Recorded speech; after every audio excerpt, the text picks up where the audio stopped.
유명한 재상이 딸 하나를 두었는데 용모가 아름답고 재주가 총명해서 무엇 하나 나무랄 데 없는 아가씨였다. 다만 한 가지, 딸의 성격이 어찌나 억센지 한번 고집을 부리면 어머니도 아버지도 휘어잡을 수가 없었다. 머리가 다 큰 딸을 때릴 수도 없거니와 때린다고 성격이 누그러질 딸도 아니었다. 그러니 부모들은 자연 걱정이 안 될 수가 없었다. 아무래도 저 애는 시집살이를 못하고 쫓겨오지. 딸 가진 부모의 걱정 가운데 가장 큰 걱정이 바로 이 걱정이니 재상 부부의 걱정도 보통이 아니었다. 외모도 아름답고 재주 또한 출중한 딸이지만 성미가 지나치게 팔팔해서 제대로 시집살이를 할 것 같지가 않았다. 제 비위에 맞지 않는다고 물불을 헤아리지 않고 날뛰는 여자를 어느 사내가 아내로 데리고 갈 것이며 어느 부모가 이런 며느리를 보려고 할 것인가. 발 없는 말이 천리를 간다더니 딸에 대한 소문이 누구의 입을 통해 퍼져나갔는지 나이 20이 다 되도록 며느리로 삼겠다는 사람이 나타나지 않았다. 그러던 어느 날 마침내 통혼이 들어왔다. 재상의 집과 가문이 비슷한 양반집이고 신랑감 또한 둘째가라면 서러워할 정도로 똑똑하다는 소문이 자자했다. 며칠 후 재상은 신랑감을 만나보았다. 마음에 꼭 드는 신랑감인지라 재상은 자기 딸이 성미가 지나치게 팔팔하다는 이야기를 숨김없이 털어놓고야 말았다. 만약 혼이 난 후에도 내 딸이 계속 성미를 못 고친다면 자네는 어찌하겠는가? 꾀로써 휘어잡아야지요. 꾀로써 휘어잡아? 신랑은 재상의 귀에다 한 가지 개교를 속삭이자 재상은 기뻐하며 곧 혼사를 성립시켰다. 어느덧 혼인날이 되어 모든 격식을 다 갖추고 난 뒤 신부 집으로 첫날 밤을 치르러 가게 되었는데 신랑은 콩죽을 쑤어 달래서 다른 음식은 입에 대지도 않고 콩죽만 잔뜩 먹었다. 또한 색시집에 이르러서도 일체 다른 음식에는 손도 대지 않고 냉수만 먹었다. 이윽고 밤이 되어 신방에 든 신랑은 신부의 족두리부터 벗기기 시작해서 치마, 저고리, 단속옷까지 벗기고는 불을 껐다. 부끄러움과 수줍음이 어둠 속에서 가시게 된 신부는 휴 하고 한숨을 내쉬었다. 신랑은 신부를 안아 자리에 눕혔다. 그리고는 이불 속에서 다시 신부의 속속꽃을 벗겨내자 신부는 몸을 뒤튼다. 한바탕 뜨거운 운후의 즐거움이 끝나자 신부는 긴장이 풀려서 잠이 들고 말았다. 얼마를 잤는지 신부는 옆에서 두런두런하는 소리에 눈을 떴다. 한데 이 여인 일인가? 자기와 신랑만 있어야 할 방에 어머니가 들어와 있지 않은가. 그 순간 신부의 코를 찌르는 향기롭지 못한 고약한 냄새. 결혼 첫날 밤에 신부가 똥을 싸다니 신부의 얼굴은 불덩이같이 달아올랐다. 한밤중에 신랑이 나와 방에서 냄새가 나서 견딜 수가 없다고 떠들어대기에 깨끗하게 해놓은 신방에서 무슨 냄새가 나느냐며 와보니 이 모양이구나. 어머니는 혀를 차며 크게 꾸짖었다. 신부는 기가 막혔다. 아무리 하루 종일 몸과 마음이 함께 시달려 고단했기로 대변이 나오는 것도 모르고 잤다니 이게 무슨 창피며 망신인가. 사랑으로 나간 신랑은 다시 신방으로 돌아올 리가 없었고 날이 밝기를 기다려 아침 일찍이 자기 집으로 돌아가 버리고 말았다. 첫날 밤에 말 못할 창피를 당한 신부는 그 팔팔한 성미가 싹 죽었다. 누구 앞에서도 고개를 들지 못했고 누구에게나 고분고분할 수밖에 없었다.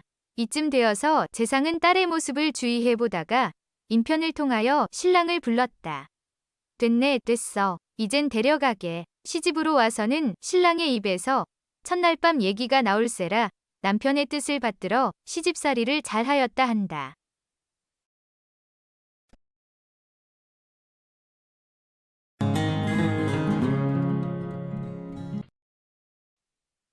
옛날 어느 집에서 7살 먹은 처녀를 민며느리로 맞아들였다. 어느덧 수삼년의 세월이 흘러 며느리가 10서너 살에 접어들자 이제는 음양의 이치를 알 때도 됐다고 여긴 시부모가 성급하게 며느리를 아들의 방에 들여보내 동침을 하도록 했다. 장성한 아들이 어린 처가 혹시 음양을 아는가 싶어서 자신의 약물을 처의 손에다 쥐어줘 보았다. 며느리는 뭔지는 잘 모르지만 보드랍고 촉감이 좋은 것을 만지니 기분이 이상해져 계속 조물락거렸더니 금세 부풀어 올라 손바닥 안이 그득해져 꼭 터질 것만 같았다. 덜컥 급이 난 며느리가 얼른 잡았던 남편의 약물을 놓고 시부모의 방문 앞에 가서 아버님, 어머님 하고 황급히 부르자 방 안에서 왜 그러느냐 하니 서방님이 가죽방망이를 손에 쥐어주는데 붙들고 있었더니 자꾸 커져가지고 밤새도록 놔두면 한 방에 가득 넘칠 것 같습니다. 어린 며느리의 이 말에 시어머니는 장탄식을 하며 모르는 것은 손에 쥐어져도 모른다더니 네가 바로 그 짝이로구나 하였더란다.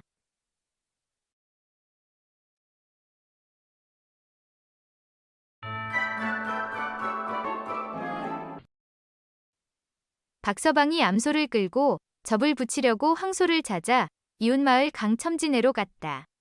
그러나 황소는 암소를 본 채 만 채 상대도 하지 않는다. 미안하지만 오늘은 안 되겠는데 이놈도 한 달 동안 계속 그 짓만 해대니 맥이 풀리고 기운이 없는 모양이야.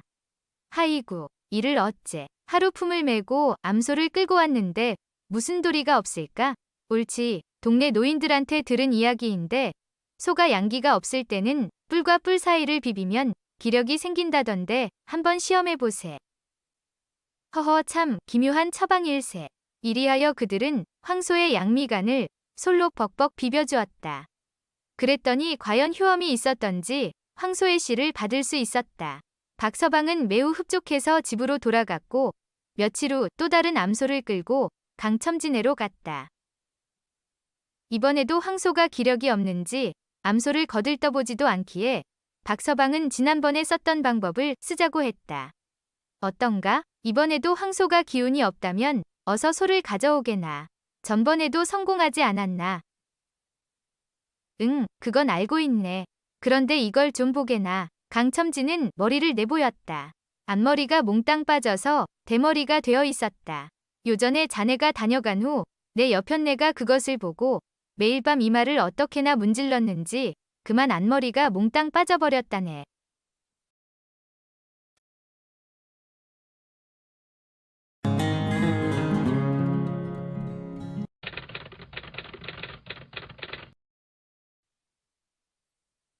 한양에 사는 한선비가 조실부모하고 집이 무척 가난했다.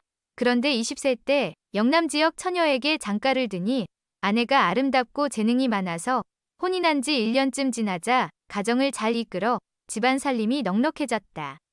세월이 흘러 혼인한 지 여러 해가 되니 아내는 친정 부모님을 뵈러 가고 싶어 했다. 친정 아버님의 건강이 좋지 않다는 소식을 들은 지도 두세 달이 지났기 때문이기도 했지만 사위도 장인 장모님을 여러 해 동안 보지 못하여 보고 싶어 했다. 때마침 세모가 가까울 무렵 선비는 가마를 새내어 아내를 태우고 자신은 걸어서 뒤를 따랐다. 그렇게 집을 떠난 지 5, 6일쯤 되었을 때였다.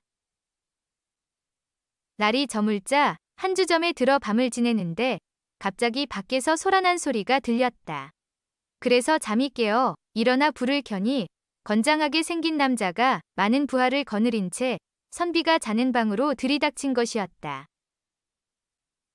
이에 선비가 놀라 두려워하면서 그 사람을 보니 나이는 30쯤 되어 보이는데 매우 건장하고 늠름했으며 몸에는 남색 천릭을 입어 마치 장군 같았다. 이 사람은 곧 선비를 향해 절을 하고 인사를 올리기에 선비도 절을 하고는 물었다. 관원께서는 일찍이 면식도 없는 사이인데 야심한 밤중에 무슨 일로 이 사람을 방문한 것인지요? 예, 나는 산속에 은거해 사는 사람으로 1000명이 넘는 부하들을 거느리고 있습니다. 관찰사도 부럽지 않은 부귀를 누리고 살지만 나이 30에 아직 아내를 얻지 못했습니다.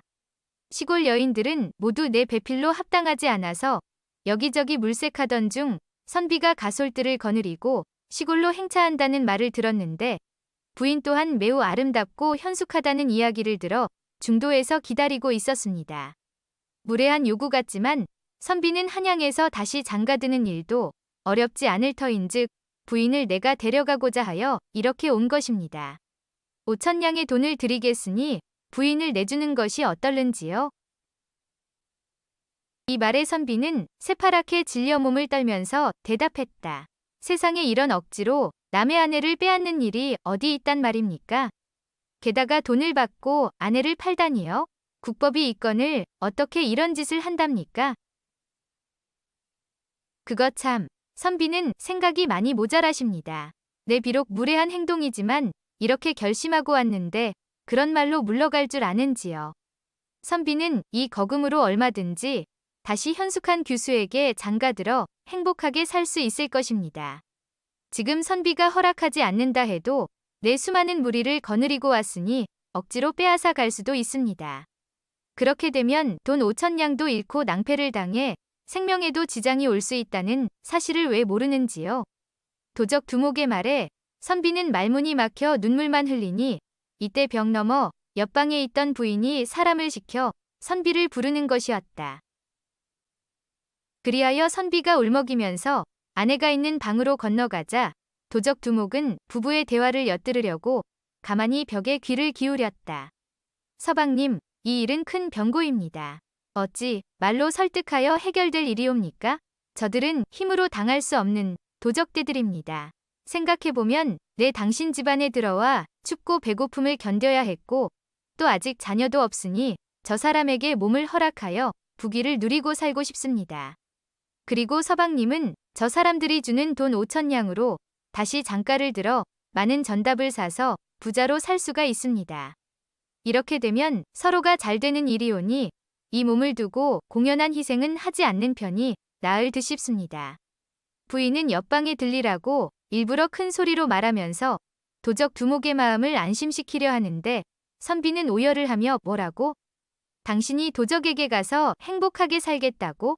내 이 자리에서 죽어도 당신과 생이별은 할 수가 없소. 선비는 아내의 손을 잡고 흐느끼며 통곡하는 것이었다. 그러자 아내는 다시 뿌리치고 냉정하게 꾸짖었다. 뭐라고요? 사내 대장부가 왜 이렇게 못났어요?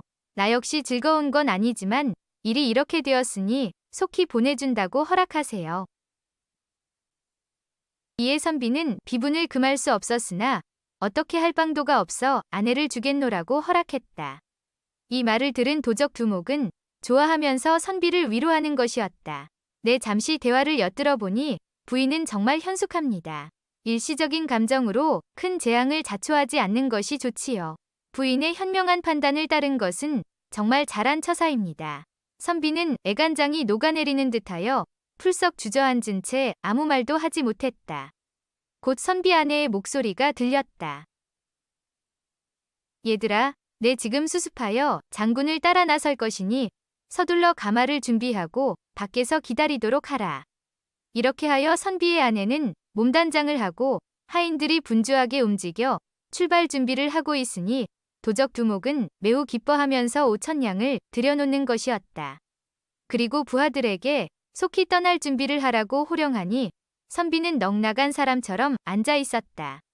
얼마 후 선비의 아내는 얼굴을 덮어가리고 나와서 가마에 올라탔다. 두목은 기뻐 어쩔 줄 모르면서 선비에게 작별 인사를 하고 무리를 호령하며 가마를 따라 쏜살같이 떠나갔다. 이때 선비는 통곡을 하면서 다시 방으로 들어가다가 까무러치게 놀랐다. 방 안에는 아내가 단정하게 앉아 생글생글 웃고 있었기 때문이었다.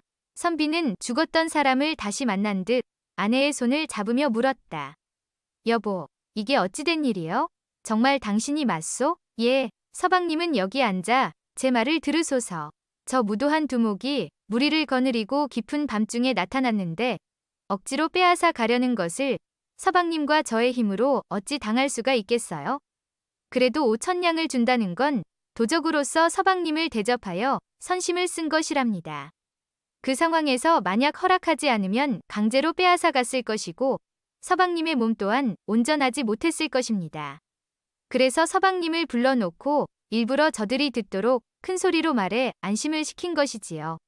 그리고는 예쁘장하고 나이도 저와 비슷한 몸종을 타일러서 잘 치장을 시켜 대신 태워보낸 것입니다. 두목은 여종을 저로 알고 기뻐할 것이고 여종 또한 남의 종노릇만 하다가 부귀를 누리며 호강할 수 있으니 좋고 서방님 역시 저를 잃지 않았으니 다행일 뿐만 아니라 돈을 받아 집안이 넉넉해지게 되었으니 더욱 좋은 일이 아니겠습니까? 아, 여보, 당신의 지혜에 나는 1만 분의 1도 못 따르겠소. 마치 꿈을 깬 듯하오, 여보. 서방님, 위급한 상황에서 겨우 작은 계책 하나 써본 것뿐이니 너무 칭찬하지 마십시오. 이만한 꾀도 없어서야 되겠습니까? 이후 선비는 돈을 싣고 시골로 내려가 전답을 사서 마침내 부자 소리를 듣게 되었고 부부가 함께 백수회로 했다 하더라.